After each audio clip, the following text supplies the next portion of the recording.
O determinismo não é algo recente do século XIX, né? Ele é mais antigo, né? E o que é o determinismo?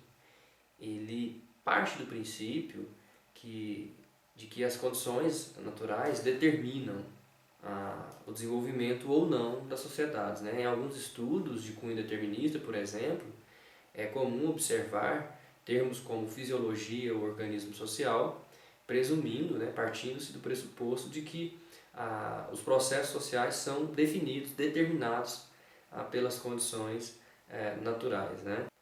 No século XIX, durante o período de institucionalização da geografia, o determinismo ele foi utilizado como perspectiva teórico-metodológica por alguns geógrafos, né? Segundo o Milton Santos, isso ocorreu por uma interpretação desses geógrafos a partir do evolucionismo de Darwin e do positivismo, né? Então o determinismo na geografia ele se dá um pouco nesse sentido. A discussão em torno de um determinismo na geografia, ela se dá sobretudo com a publicação da obra de um historiador chamado Lucien Febvre, né?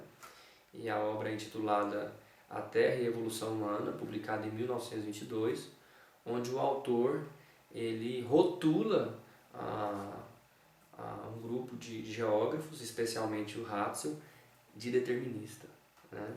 Ou seja, mas é importante lembrar que o Lucien Febvre foi aluno do Lablache, né? Então, quando ele rotula o Ratzel de determinista, afirmando que os trabalhos de Ratzel têm um cunho determinista, ele de certa maneira está diminuindo, né, a obra de Ratzel perante a obra de Lablache. Importante ressaltar também que o Lablache, uma das fontes de Lablache é o Ratzel, né?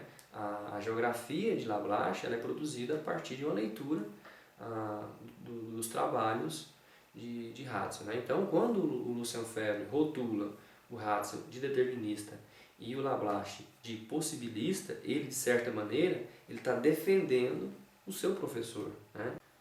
O Lucien Febvre, nesse sentido, né, enquanto defensor dessa produção científica francesa, liderada por Lablache, ele vai utilizar o termo possibilismo para designar essa obra, né? Segundo ele, né, o Lucien Febvre, o possibilismo ele coloca o homem em suas condições técnicas, portanto, como principal agente geográfico, né, e não necessariamente as condições ambientais, né? Se observarmos a obra, os trabalhos de alguns geógrafos que foram alunos de Ratzel, é evidente a presença do determinismo, né? Haja vista, por exemplo, os trabalhos de uma geógrafa norte-americana chamada Ellen Semple, né?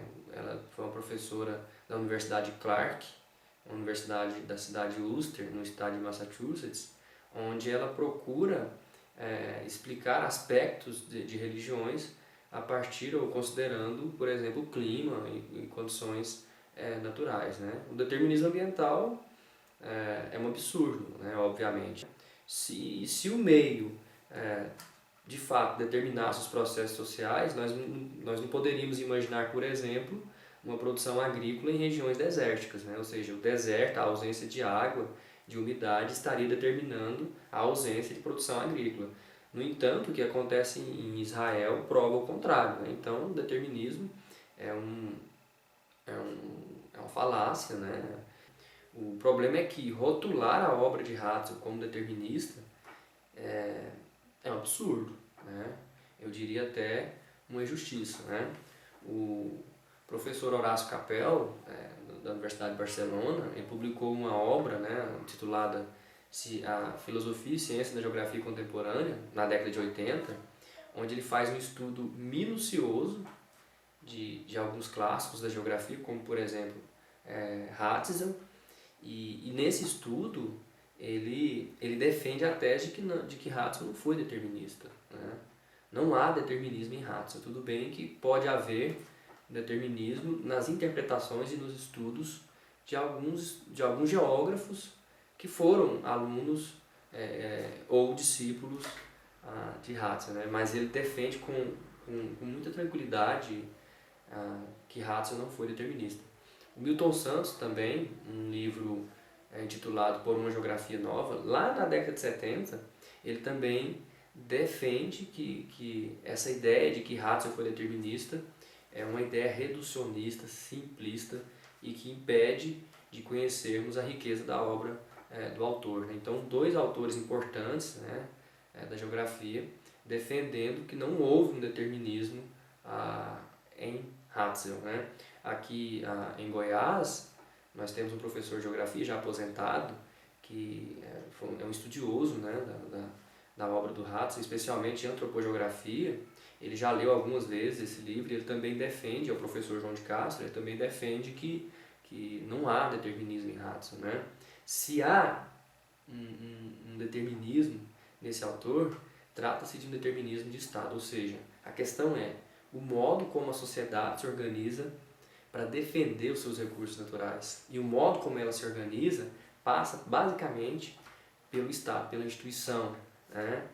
Agora, o grande problema é observar que muitos geógrafos reproduziram e ainda reproduzem essa ideia defendida por Lucien Febvre em 1922, né, no seu livro A Terra e a Evolução Humana, onde ele rotula o Ratzel de determinista, né? Em muitos livros de geografia, de introdução ao pensamento geográfico, a discussão sobre a evolução dessa ciência passa basicamente por esse debate entre determinismo em Ratzel e possibilismo em Lablache, ou seja, algo que foi colocado por um historiador, discutir a história do pensamento geográfico, os aspectos teórico-metodológicos da geografia, reproduzindo isso que foi dito por Lucien Febvre, é um problema sério, né?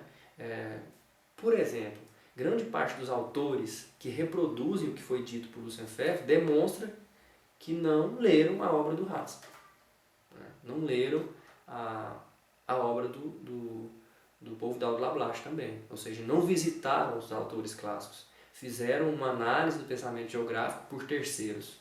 O rótulo a qualquer autor é um reducionismo, né? Impede que se conheça a riqueza e as contribuições que aquele autor traz para seu determinado campo de conhecimento, né? E eu diria, por último, né, para encerrar, que mais do que discutir a geografia por meio desse embate entre determinismo e possibilismo, é mais interessante, conveniente e pertinente visitar o autor, conhecer a sua obra, os seus conceitos, né, o contexto histórico no qual ele desenvolveu suas ideias.